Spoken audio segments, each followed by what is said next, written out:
Dan pada siang hari ini kita akan melihat masih di pasal 1 pesan Tuhan dari peristiwa digantinya Ratu Wasti.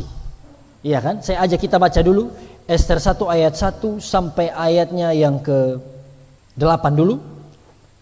Bapak Ibu Saudara-saudari, di bagian pertama ini kita melihat kekayaan dan kemuliaan dari Raja Ahasiweros ini, Raja Persia. Tercatat seperti ayat-ayat yang sudah kita baca dari ayat 1 terus sampai ayatnya yang ke-8. Saudara, Raja Ahasiweros ini dia menguasai 127 daerah. Itu seperti provinsi. Berapa daerah?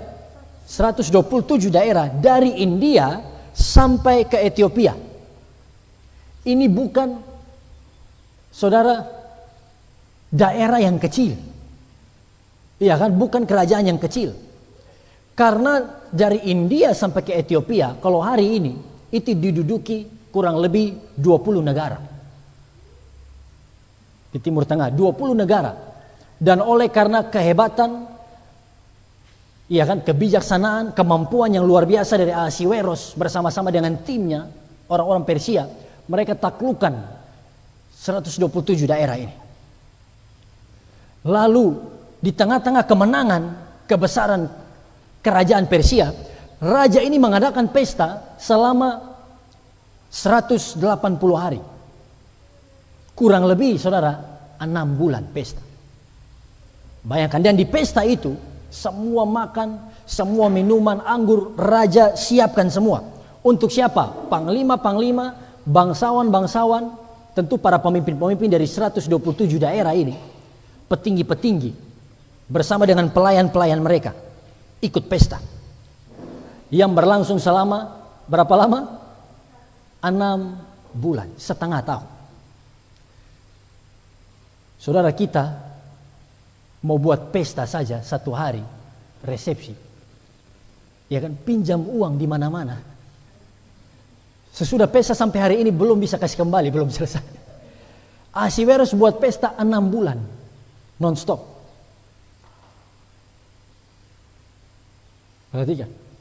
Dan kita lihat deskripsi nanti barang-barang mewah, hal-hal yang begitu berharga, begitu luar biasa. Dan alasan pesta ini memang tidak dituliskan secara hurufiah ya di dalam pasal 1 ini. Tetapi para penafsir mengatakan bahwa kemungkinan Raja Ahasiweros mengadakan pesta ini sekaligus meeting, rapat. Jadi dikumpulkan semua pembesar-pembesar penguasa dari 127 daerah dan mereka rapat untuk mempersiapkan rencana mereka menyerang Yunani. Jadi dalam pesta ini bukan hanya sekedar pesta, tapi sekaligus ada persiapan dari Raja Ahasiweros bersama dengan orang-orang Persia, pasukannya, untuk menyerang Yunani. Dan ini terjadi beberapa waktu kemudian. Sehingga orang-orang hubungkan pesta ini dengan penyerangan Persia terhadap Yunani. Sesudah pesta ini. Dan sesudah pesta 6 bulan, Bapak Ibu perhatikan, dia adakan lagi, Ahasiweros adakan lagi pesta 7 hari untuk warga Benteng Susan. Jadi kali ini pesta buat semua rakyat jelata, masyarakat diundang hadir. Jadi kalau sekarang ada open house di Natal, di rumah pejabat, itu bukan baru. Dari zaman Persia sudah ada open house. Saya tidak tahu apa ada bakso, apa ada es krim, tapi pasti semua disediakan di situ. Warga enjoy menikmati. Berapa lama? Yang untuk warga Benteng Susan 7 hari. Kita berdoa supaya suatu saat ada pejabat open house 7 hari. Haleluya.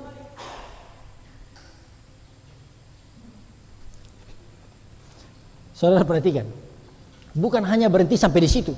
Di ayat-ayat yang kita baca tadi ada deskripsi barang-barang mewah lagi yang raja miliki. Iya kan? Nanti kita akan lihat sebentar. Tapi pesan bagi kita, apa pelajaran yang Tuhan ingin berikan bagi kita? Waktu saya renungkan ayat ini, raja yang menguasai 127 daerah, raja yang mengadakan pesta 6 bulan non-stop, tambah 7 hari lagi. semua kekayaan kemuliaan Raja Ahasiweros yang luar biasa. Saudara, kalau Raja Persia saja seperti ini, begitu luar biasa. Saya dan saudara, kita menyembah Raja di atas segala raja. Amin. Kita menyembah bukan Raja Persia, bukan Raja yang berkuasa dari India sampai Ethiopia, tapi Raja kita, Tuhan Yesus Kristus. Dia memegang kuasa semua alam semesta. Katakan seluruh alam semesta. Semua alam semesta ada di bawah kuasa Tuhan, baik yang kelihatan maupun yang tidak kelihatan. Paulus katakan segala sesuatu, kerajaan, pemerintah, penguasa ada di bawah kaki Yesus.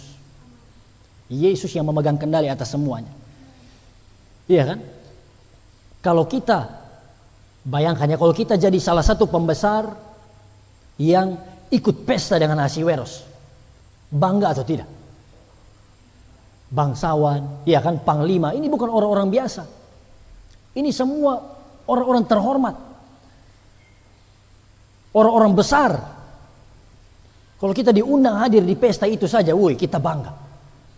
Sapa dulu, iya kan?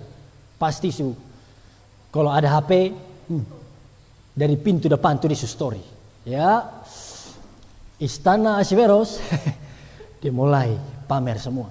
Saudara, bangga. Tapi saya dan saudara, kita bukan hanya bangsawan. Sebagai orang Kristen, dengar baik, kita bukan punya status sebagai bangsawan, orang besar di hadapan Tuhan, no.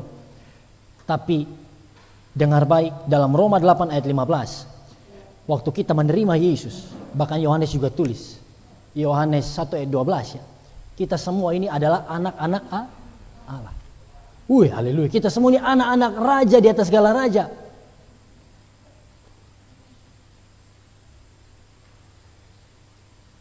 Bukan hanya bangsawan, bukan orang-orang hebat, bukan orang besar, kita anak raja. Katakan, saya anak raja.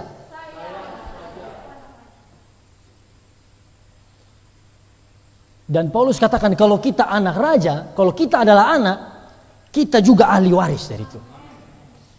We are Christ heirs. Kita adalah ahli waris Kristus. Perhatikan ini. Kalau kita tahu Tuhan yang kita sembah, Yesus Kristus, Allah yang maha kaya, Allah yang memegang kuasa tertinggi, kekuasaan tertinggi, maka seharusnya setiap kita tidak perlu takut, khawatir tentang apa yang kita butuhkan dalam hidup kita. Amin. Karena Tuhan berjanji Dia akan memenuhi, mencukupkan setiap keperluan kita menurut apa? He will provide all our needs according to the riches of His glory. Sesuai dengan kekayaan kemuliaannya. Tepuk tangan dulu buat Tuhan kita yang sangat baik. Haleluya, amin. Saudara, di ayat 6 sampai ayatnya yang ke-7, kita lihat itu barang-barang mewah. Katakan barang mewah. Barang-barang berharga milik Raja Persia. Iya kan? Mulai dari kain-kain, tirai-tirai,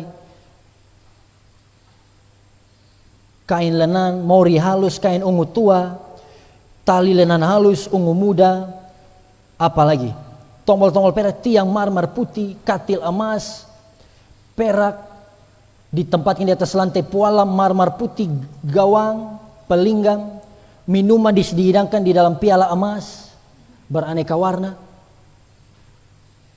Kenapa seperti ini? Memang kalau kita belajar konteksnya, sejarahnya, orang-orang Persia itu memang hobinya begitu. Sifatnya mereka itu begitu. Orang Persia ini senang memamerkan kekayaan mereka, kelebihan mereka. Makanya Raja Persia itu dari ujung kepala sampai kaki itu semua perhiasan emas. Semuanya. Kalau kita baru kalung sudah bangga, dia semua. Baru kalung emas, jalan subeda. Tapi ini orang Persia, saudara, semua barang berharga dan mereka suka pamer itu. Kalau saudara lihat lagi di sejarah, bahkan tentara Persia, katakan tentara Persia. Saudara bayangkan tentara Persia saja, mereka berperang, perisai mereka itu dari emas. Pakaian perang mereka, baju sirah itu dari perak. Saya tidak tahu dengan celana, sepatu dan lain-lain. Ada yang pakai topeng juga perak dan lain sebagainya. Berperang saja pakai perhiasan, pakai barang berharga. Ya kan? Waktu saya baca ini, saya tidak bisa bayangkan kalau ada salah satu tentara orang NTT di situ. Lalu waktu perang nginap di kemah. Semua tentara nginap dengan ada orang NTT di situ. Begitu bangun semua tentara tidak ada baju lagi, telanjang. Dia menyimpan semua dan dia bawa pulang untuk apa? Jual. Saudara bayangkan ya. Ini kebiasaan orang-orang Persia. Kekayaan, kemewahan dipamerkan dengan begitu luar biasa. Dari raja sampai pasukan. Tapi saudara, dengar baik, kita lihat itu saja kita bangga. Kita kagum. Dengar baik. Di surga nanti, woi haleluya. Iya kan, baru omong di surga kita sudah langsung pikiran. Sudah mengerti maksud saya kan? Kalau di dunia ini kita punya emas 2 gram saja sudah bangga, sudah senang. Di surga nanti apa? Jalannya dari emas. Jadi tolong yang ada bawa barang emas, siang ini mari kita kumpul sama-sama untuk pembuatan jalan di surga. Saudara, kita lihat deskripsi tentang surga di dalam kitab Wahyu seperti penglihatan yang Rasul Yohanes lihat. Begitu ajaib, mulia, dan itulah rumah kita nanti. Tepuk tangan dulu buat Tuhan kita. Tuhan tahu itu. Dan sekali lagi saya ingatkan, Persia dengan penuh kemuliaan, Raja Persia dengan penuh kekayaan, dengan luar biasa. Kita kagum. Tuhan kita, Raja di atas segala raja. Allah yang maha kaya, Allah yang punya segala sesuatu. Kalau dulu almarhum Pendeta Victor Sumulong bilang, Tuhan itu adalah pemilik atau ketua dari PKK, Persatuan Kangkung-Kangkung di seluruh dunia. Ya kan, semua apapun yang kita lihat di dunia adalah milik Tuhan. Amin. Oleh sebab itu, di tengah-tengah kekurangan, di tengah-tengah masalah kita hari ini, khususnya saudara yang bergumul secara finansial, secara ekonomi, jangan khawatir, jangan takut, jangan putus asa. Keadaan boleh semakin sulit di tengah-tengah COVID-19, tapi pandangan kita, fokus kita tetap kepada Tuhan. Dia Allah yang sanggup mencukupkan kebutuhan kita. Dia Allah yang sanggup menyediakan setiap keperluan kita. Bukan keinginan, perhatikan. Tuhan sanggup mencukupkan kebutuhan. Makan, minum, pakai. Kalau kita punya itu hari ini, kita bersyukur. Karena apa? Di saat-saat ini, kita tidak bisa berharap terlalu tinggi. Saya harus dapat 10 juta. Saya harus dapat 100 juta. Saya harus dapat 1 miliar. No. Keadaan tidak mendukung. Tapi apa yang Tuhan berikan bagi kita, belajar mengucap syukur dan terus percaya bahwa Tuhan akan mencukupkan kebutuhan kita. Tepuk tangan dulu buat Tuhan kita. Amin. Haleluya. Dan secara pribadi pun saya pernah sampaikan ini di doa malam, bahwa kita tidak perlu takut. Saya dengan keluarga mengalami berkat Tuhan juga, kecukupan dari Tuhan yang luar biasa di tengah-tengah COVID ini. Bagian kami apa? Kami melayani. Kami memulai pelayanan live streaming, mendoakan,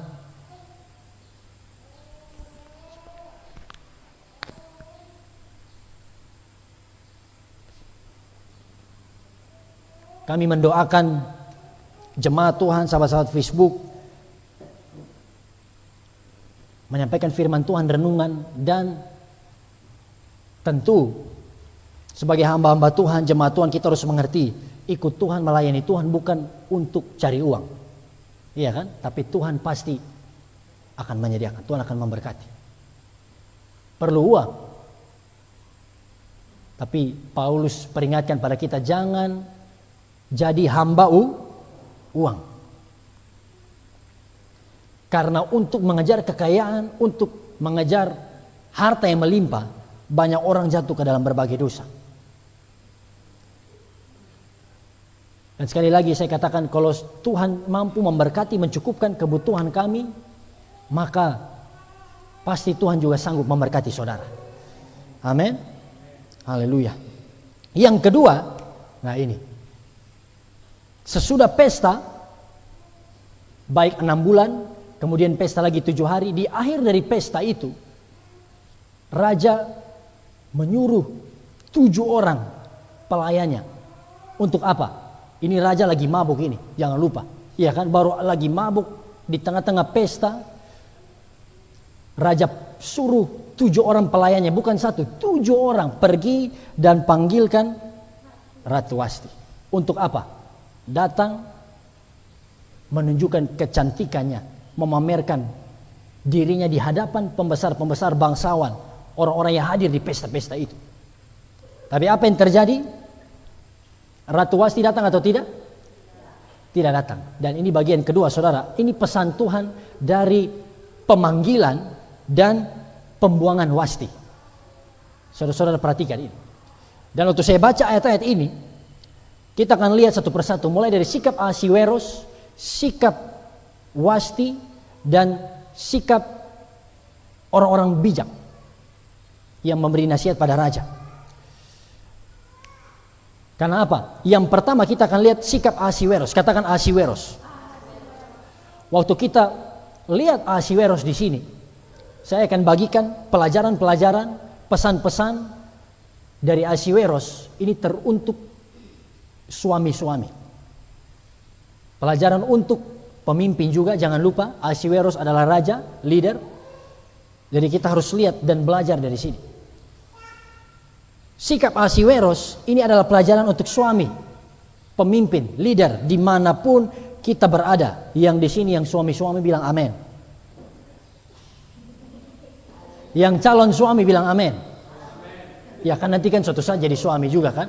Atau mau jadi seperti Rasul Paulus. Yang perempuan, yang istri-istri bilang haleluya. Ya. Saudara-saudara perhatikan ini. Di dalam, saya ajak kita baca dulu supaya kita lihat peristiwanya seperti apa. Ester 1 ayat 10. Ester 1 ayat 10. Ester 1 ayat 10, kita sama-sama baca 1, 2, 3. Pada hari yang ketujuh, ketika raja riang gembira hatinya karena minum anggur, bertitalah baginda kepada Mehuman, Bista, Harbona, Bikta, Abakta, Zetar, Karkas, yakni ketujuh sida-sida yang bertugas di hadapan Raja Ahasiweros. Sampai di situ dulu, Raja Ahasiweros panggil mereka untuk pergi pada Ratu Wasti. Iya kan? Tapi ayat 10 tertulis seperti ini. Ketika raja riang gembira hatinya, karena apa? Minum anggur. Jadi memang kondisi raja waktu itu lagi teler. Lagi mabok parah. Kalau istilah sana kan kapal lagi oleng. Lagi tidak normal ini, pikiran lagi tidak normal. Makanya pelajaran bagi setiap kita, suami-suami, pemimpin-pemimpin, jangan ambil keputusan waktu pikiran dan emosi tidak stabil. Amin. Waktu pikiran kita tidak stabil, emosi kita tidak stabil, Ahasiweros lagi mabuk parah. Saya tidak tahu berapa jerigen moke yang dia kabas. Di sini tidak ada yang tahu moke. Oh, tidak ada. Semua di sini suci. Apalagi yang di Facebook, semua tidak ada yang mengerti moke. Mabuk. Akhirnya karena mabuk, suruh panggil Ester. Esther. Panggil Wasti. Datang pamerkan kecantikannya di depan para pembesar-pembesar. Iya kan? Dan itu terus beruntun. Sesudah itu Wasti tidak datang, endingnya Wasti dibuang. Jangankan ambil keputusan penting, bawa mobil saja. Iya kan? Bawa motor. Boleh dalam keadaan mabuk? Tidak.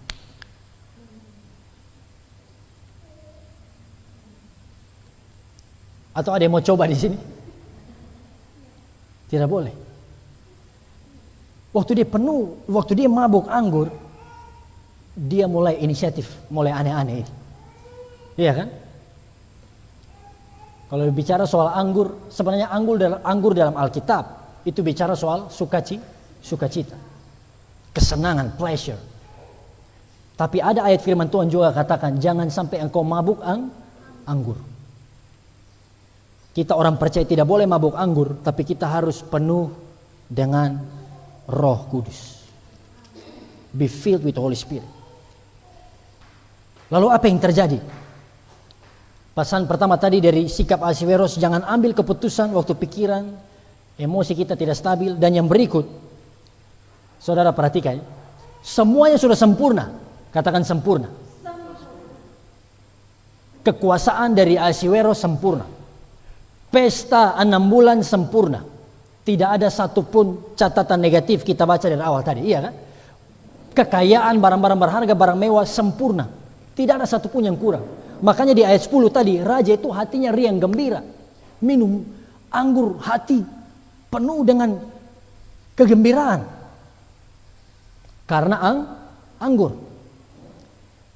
Tapi apa yang terjadi? Di tengah-tengah kegembiraan, di tengah-tengah semua yang sempurna, nah, inisiatifnya panggil Wasti untuk tampil, iya kan? Apa yang terjadi? Wasti datang atau tidak? Tidak. Saudara bayangkan ekspresi raja waktu itu, contohnya kalau misalnya lagi gembira, ya kan, lagi ngobrol-ngobrol, kemana di daerah, di lupung daerah kemana kalau raja orang Kupang, iya kan, ketoli pagi, ada sukacita atau ada senang-senang, tiba-tiba pelayan datang, raja, Wasti tidak mau datang. Saudara bayangkan ekspresi raja seperti apa? Dari yang penuh sukacita, dari yang penuh kegembiraan, pasti langsung berubah.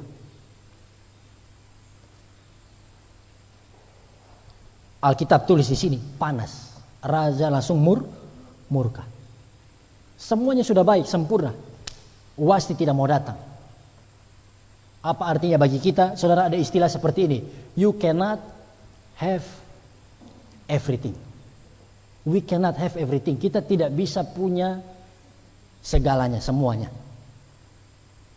Di saat banyak hal dalam hidup kita yang berjalan baik,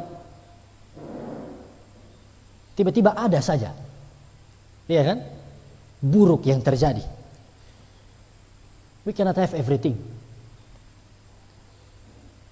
Ada orang yang pintar, sama-sama katakan pintar, cerdas, tapi tidak ada uang. Iya kan? Jadi untuk mengembangkan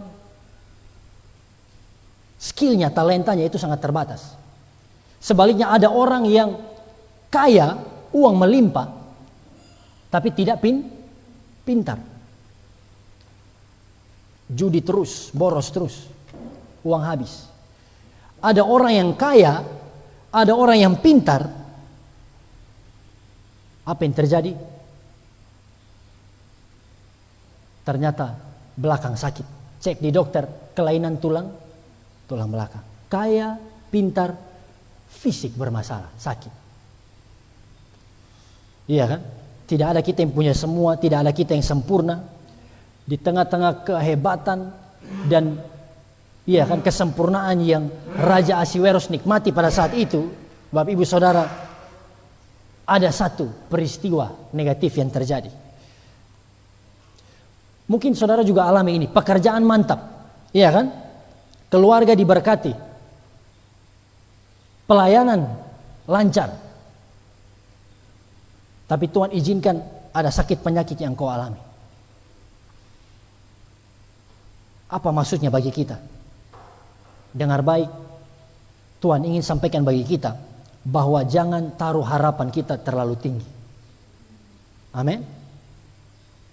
Karena apa? Kalau tidak terpenuhi nanti akan kecewa. Waktu Ahasiweros berharap, karena dia lihat semuanya baik, dia berharap Wasti datang. Wasti tidak datang, kecewa. Lewat peristiwa-peristiwa yang tidak menyenangkan, ya kan?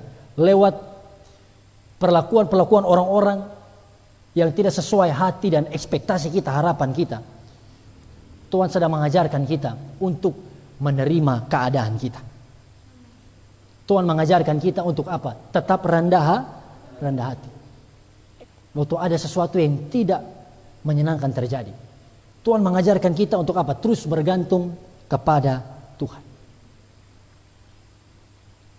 Artinya apa? Walaupun kita tidak sempurna, kita tidak punya semuanya, tapi kalau kita punya Yesus, kalau kita bergantung pada Tuhan, Tuhan akan berikan yang terbaik bagi setiap kita. Tepuk tangan dulu buat Tuhan kita yang sangat baik. Haleluya. Ini pelajaran yang pertama dari sikap Ahasiweros. Yang berikut, saudara, kalau kita lihat garis besar dari peristiwa Wasti yang dibuang ini, digantikan. Saya renungkan dan saya baca berulang kali. Dan memang budaya di Persia, saudara, nanti kita akan lihat di pasal-pasal berikut, raja yang sudah menikah, raja yang memiliki ratu, iya kan, seperti Wasti ini, mereka itu tentu bertemu first time met, of course, tapi sesudah itu mereka akan berpisah dan bisa tidak bertemu lagi berbulan-bulan. Perhatikan, bisa mereka tidak bertemu berbulan-bulan sampai kapan raja panggil baru ratu datang. Iya kan? Ini budaya mereka, ini kebiasaan mereka di sana. Tidak lagi kita terapkan hari ini. Jangan saudara dengar firman lalu saudara bilang, oh pendeta Adrian bilang boleh menikah lalu berpisah berbulan-bulan. Bukan saudara. Itu budaya di Persia. Akibatnya apa? Tidak ada hubungan intim, tidak ada hubungan yang tulus antara suami dan istri. Makanya pesan kedua, pelajaran yang kedua bagi setiap kita orang-orang Kristen adalah jangan menikah hanya untuk cari keuntungan. Amin. Jangan menikah kalau kita hanya mau cari keuntungan. Kalau kita tidak mencintai pasangan kita. Kalau kita lihat dari sikap Ahasiweros ini. Karena apa? Apa maksudnya cari keuntungan? Nilai dari Wasti di mata Ahasiweros, ya kan? Hanya ketika Wasti berikan manfaat bagi dia. Kalau Wasti dipanggil hadir, dia sayang Wasti. Kalau Wasti dipanggil di pesta dan datang, maka Wasti bisa terus jadi ratu. Tapi ketika Wasti menolak, Wasti harus diganti. Iya kan? Jadi sebenarnya Wasti ini untuk apa? Jadi ratu untuk apa?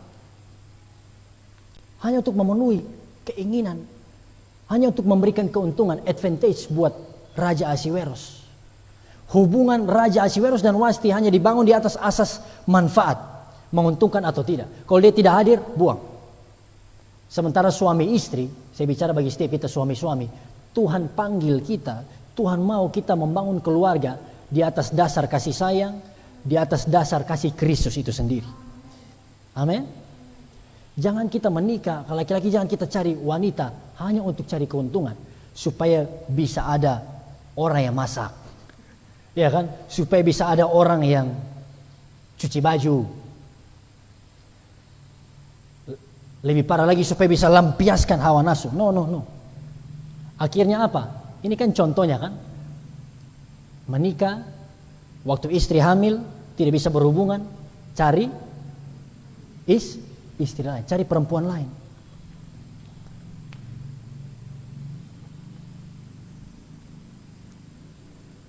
Perhatikan ini.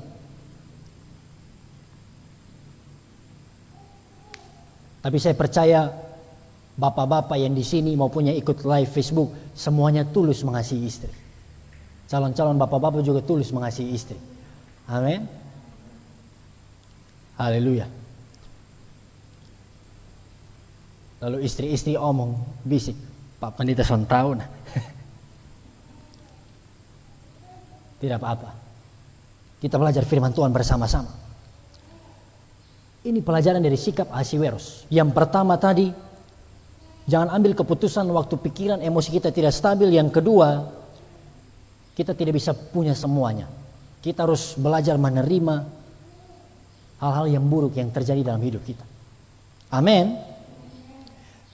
Dan yang berikut, jangan menikah hanya untuk cari keuntungan. Yang berikut Bapak Ibu Saudara, sikap wasti. Katakan sikap wasti.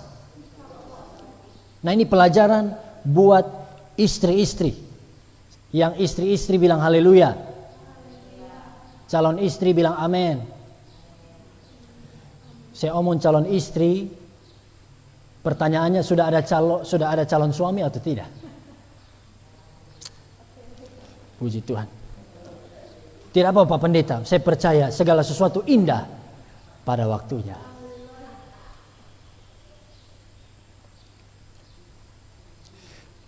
Sikap dari wasti ini adalah pelajaran bagi setiap kita istri-istri.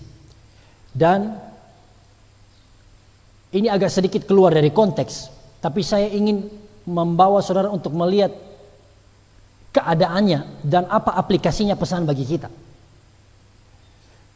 Perhatikan, waktu Wasti menolak Raja Ahasiweros, iya kan? Yang malu siapa? Waktu Wasti menolak undangan Ahasiweros datang tampil di depan istana, di depan semua pembesar bangsawan. Siapa yang malu? Raja.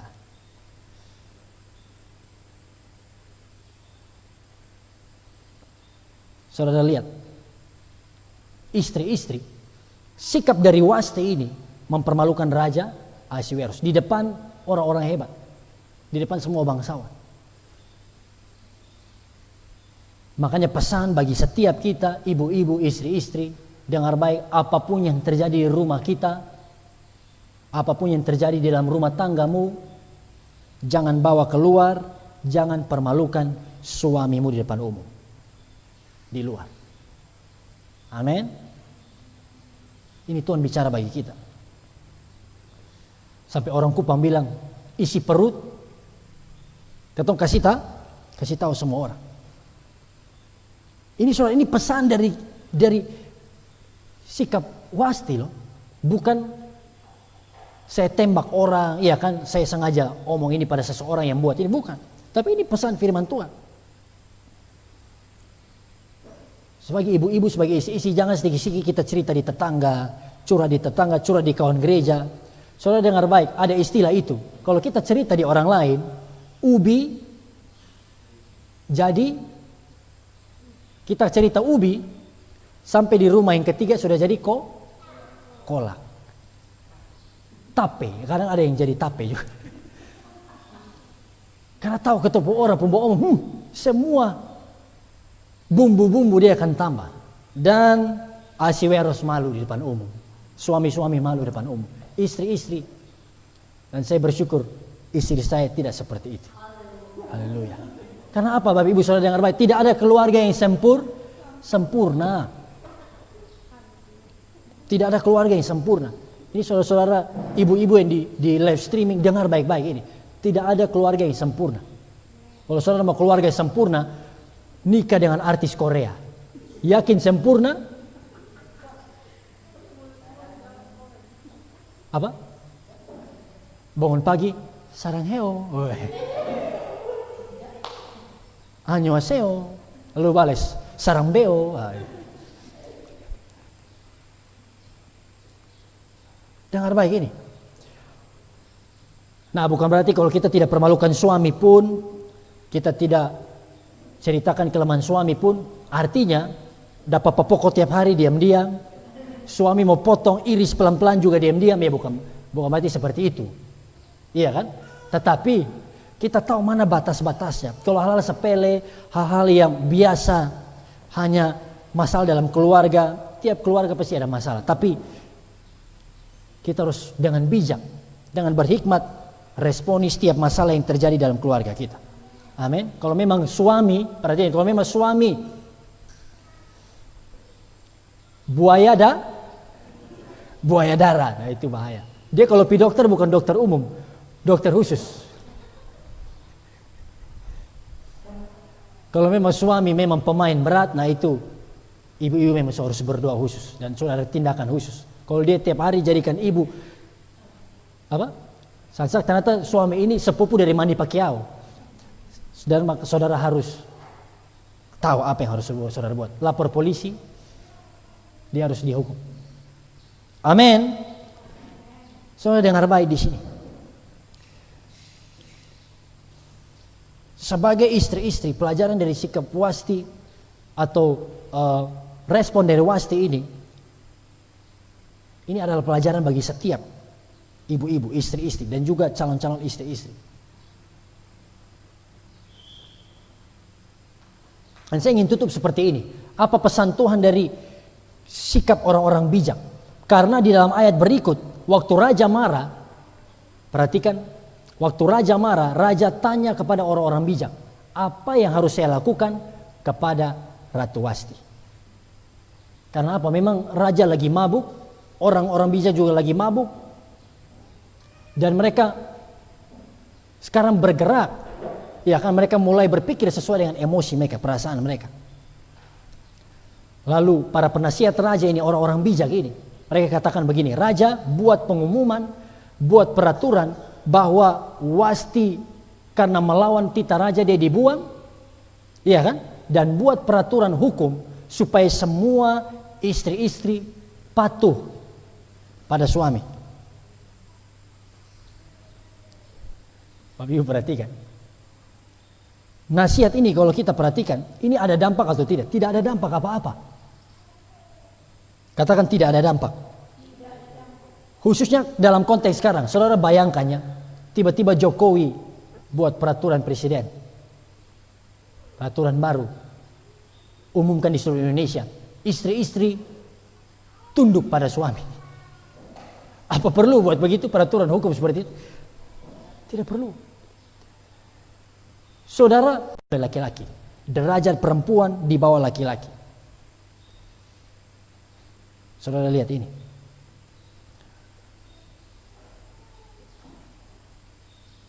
Sehingga kita harus mengerti pelajaran pesan Tuhan dari nasihat dari orang-orang bijak. Penasihat raja ini tidak ada dampaknya apa-apa. Iya kan? Tidak ada dampak apa-apa. Justru terkesan lucu.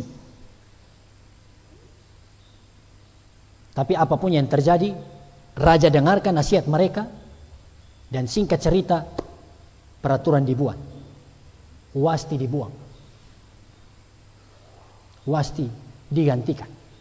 Dan dari peristiwa yang buruk ini, ya kan, kesalahan baik dari Ahasiweros, dari Wasti, dari penasihat-penasihat, Tuhan bisa ubah, Tuhan bisa pakai untuk menaikkan Ester menjadi ratu.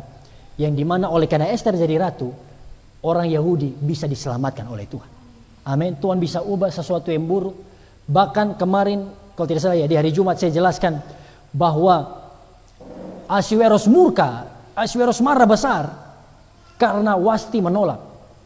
Tapi kalau kita betul-betul baca dan kita mengerti, dan saya baru temukan itu beberapa waktu yang lalu, waktu saya baca ayat ini, sebenarnya karena Wasti menolak Ahasiweros datang ke pesta itu, makanya dia digantikan, dan karena dia digantikan, maka ada seleksi, iya kan? Calon-calon ratu baru. Ester pun ikut seleksi. Karena Ester ikut seleksi untuk pencarian ratu baru, Mordekai duduk di depan pintu istana. Dan karena Mordekai duduk depan pintu istana, maka rencana persekongkolan dari orang-orang yang mau bunuh Raja Ahasiweros terbongkar dan raja selamat. Amin.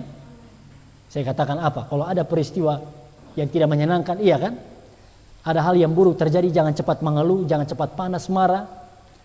Karena dari peristiwa itu kita lihat, oleh karena penolakan Wasti, nyawa Ahasiweros diselamatkan.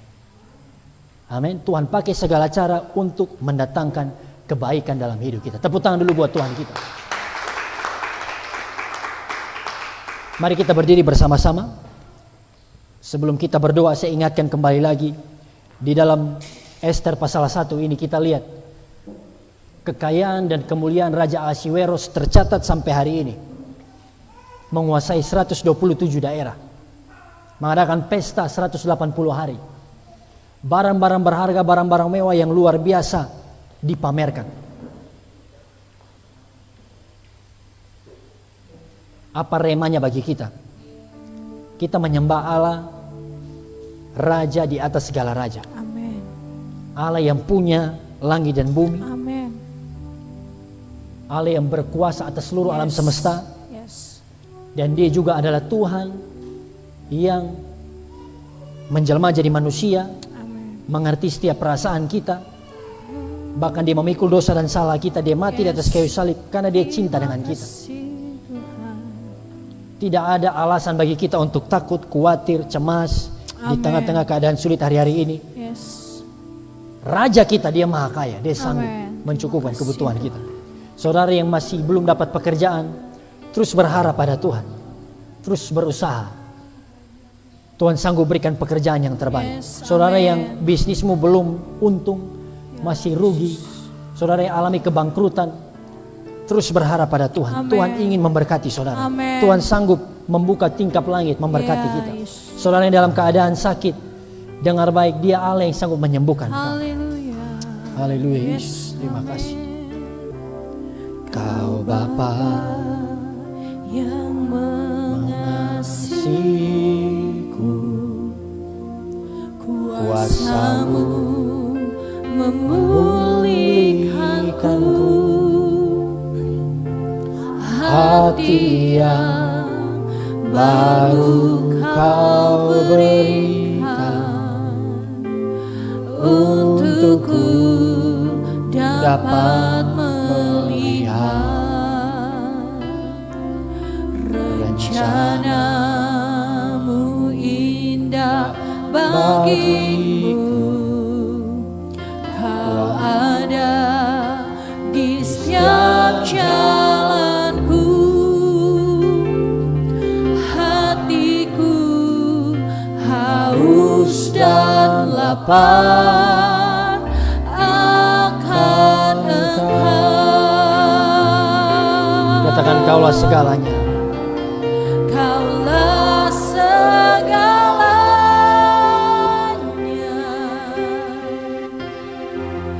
di dalam hidupku.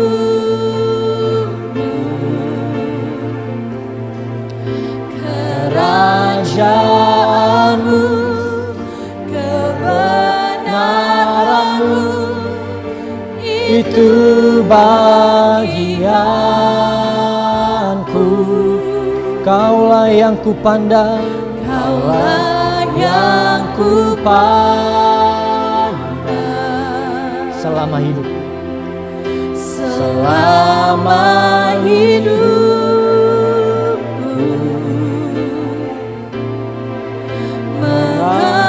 Mengasihimu, memuliakanmu, Bapa dan Raja.